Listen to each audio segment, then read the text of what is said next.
All right, guys, I have a confession to make. I bought an XPS 13. It's going to replace my MacBook Pro, my aging MacBook Pro. It's 2016, 16 gigs of RAM, Core i7, Apple Care ran out. Don't really want to run a laptop that has no warranty on it.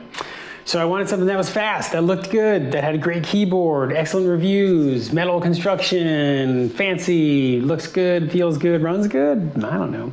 All the reviews say this laptop is awesome. I don't know if the reviewers actually used it though. So I put it to the test. I wanted something that was fast, good quality, 13.3 inches, lightweight, nice usability, good construction, all those things. I dropped $2,500 plus Dell 2-year warranty. Wanted it to be good. Wanted it to be something that I could use in place of my MacBook. I mean, I'm not one religion specific. I use Windows, I use Apple OS, Mac OS 10, I use Linux, I use Android, I use iPhone, I use all of it, right? So I wanted something that was gonna be good and live up to my expectations for what a $2,500 plus laptop was gonna do. 32 gigs of RAM, Core i7, 10th generation, 1T SSD. It's supposed to be great. I'm sort of underwhelmed. Check the review. See you in a minute. All right, review of the Dell XPS 13. This is the 2020 version. Some updates to this computer. We're going to jump in and talk about the hardware first and my experience and my likes and my dislikes of it. You can see that it's a metal sort of enclosure, very, very sleekly designed, really, really well machined in my opinion. I mean, the edges are sort of hard, you know, and so they're very straight. They sort of look machined almost. Very, very classic looking laptop, I think, and very, very appealing and appeasing to the eye. All solid, you know, we have a complete metal bottom and a complete metal top. The XPS badge on the bottom as well as on the top. I forget what the published spec is on the weight, but it's certainly not too heavy. Feels good in the hand. It feels like a quality, solid built machine. We have a USB-C Thunderbolt port on both sides, as well as a headphone jack and a micro SD slot over here. It is a one-handed opening, which is pretty cool. So if you lift up with your finger, you can open the laptop. It does rock just a smidgy there, but nonetheless, you can open it with one hand.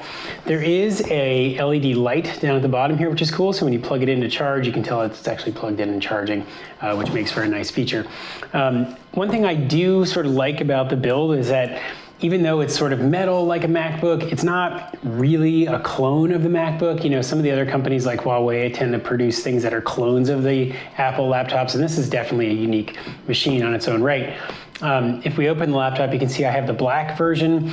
Now, I like to use my laptops for my reviews, and so I don't clean them, so you guys can see kind of the grease and what this would look like under real world circumstances, right? It is a 13.3 inch touchscreen display. This is the 4K display, so it's a glossy display, unlike the matte. I would have preferred glossy, but touchscreen dictates that it's gonna be a glossy display, which I'm not super keen on. But it is all right, you know, pinch to zoom, all those good things about it. It doesn't go into tablet mode like some of the other folding versions of this laptop. This is your standard sort of clamshell design. The bottom piece where your hands rest, this is sort of a matte carbon fiber look and feel to it. Really quite nice in my opinion. Great trackpad, super, super versatile, has multi-touch display gestures and features like that. Really, really nice clicky keyboard with a lot of travel. I mean, this thing is a joy to type on. The sound is great, the feel is great, the backlit keys are great, full size. I mean, I love typing on this computer. It's so much better than the MacBook that it replaced, which was the old butterfly style. Other hardware features to note, it is a very, very clean, almost bezel-less screen on here, which is awesome. I mean, super, super accurate colors, 4K display, really high quality, wonderful to look at, nice and bright, vivid, just really great display on this thing. The built-in camera operates Windows Hello, which I think is awesome. I'm actually sort of surprised that Apple hasn't incorporated that into their laptops. You can see if I open the laptop, it's gonna look for me, boom, finds my face, and it's almost instant on. It also does have a fingerprint sensor here if you did want to open it and use your fingerprint for biosecurity. So let's jump in and talk about the stuff that I don't really like about the laptop. Well, first of all, every time I reopen this thing after it's gone to sleep, it fails to reconnect to my network, which is super, super frustrating. It just says no internet. And that's not a DNS problem. That's not a problem with my router, because I have probably 12 different devices on this network, and none of them experience this problem like the XPS does. So I don't know if it's a network driver problem. I don't know if it's a problem with the hardware. I don't know if it's a Windows 10 problem. It's just a random, annoying Windows problem that you run into with this kind of crap, and it's really, really frustrating. Second problem I have is that there's weird little inconsistencies with the battery. So like, it's supposed to have a really great battery, but right now I'm at 81% charge and it says I have 2 hours and 38 minutes left. You know, and all I'm running is a couple Chrome tabs and mail. That's really, really sad. I mean, really sad. I've had to plug this laptop in kind of middle of the day in order to get enough charge out of it so that I can do things like run internet and run email, and that's it. We're not talking any high-powered, high-performance sort of software here. This is the 32 gigabyte version with a Core i7 10th generation chipset and a 1 terabyte hard drive or SSD. You'd think it would have better battery life than that. It's frustrating that it doesn't. The other thing that's annoying is that there's little hardware inconsistencies like this screen brightness button here, right? I'll press this. You can see the little icon kind of in the top left, right? But it's not actually doing anything. So it's not changing the brightness of the display. And so like, what the heck is up with that? Is it a battery setting? Is it something to do with the software? Is it something to do with the firmware? I don't know, but it's frustrating and it's annoying. So it shouldn't be happening on a high-end brand new machine like that. The other thing that's super annoying about this computer that I don't really like is that even though it has dual-sided charging with a USB-C port, Dell gives you this super big, dumb brick that has a big long cable attached to it, and then it only seems to charge with that device, right? And so this is what I'm talking about. I don't want to have to use this big, stupid, annoying Dell charger, right? Big, stupid, long power cord, big, stupid, fat charging brick, long, extra long, 6 feet, 10 feet USB-C cable. I don't know. What if I don't want to take this in my bag? What if I just want to use something thin and light, right? My Mac laptop charges nice and easily with my Android charger, okay?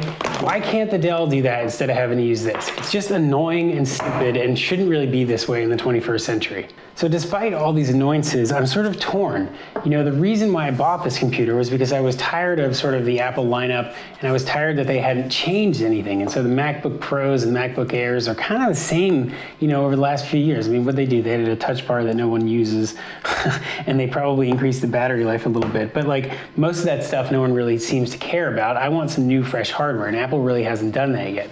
But the software inconsistencies, the battery life on this thing, and the sort of charger annoyances are really, really big strikes for me. You know, my rule with this kind of stuff is like, if they have 3 strikes, they tend to be out in my book, and I want something that's not going to have 3 strikes.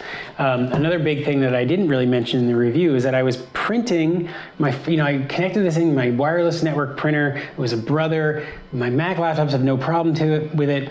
Connected this thing to the printer, and it printed all of the black and white inverted. And so I had to like go online, find a driver, load the driver, reboot my print spooler, like just annoying wastes of time like that that no one really wants to deal with. And that's really frustrating coming from something like a Mac laptop that just works out of the box and you don't have to deal with all this stuff.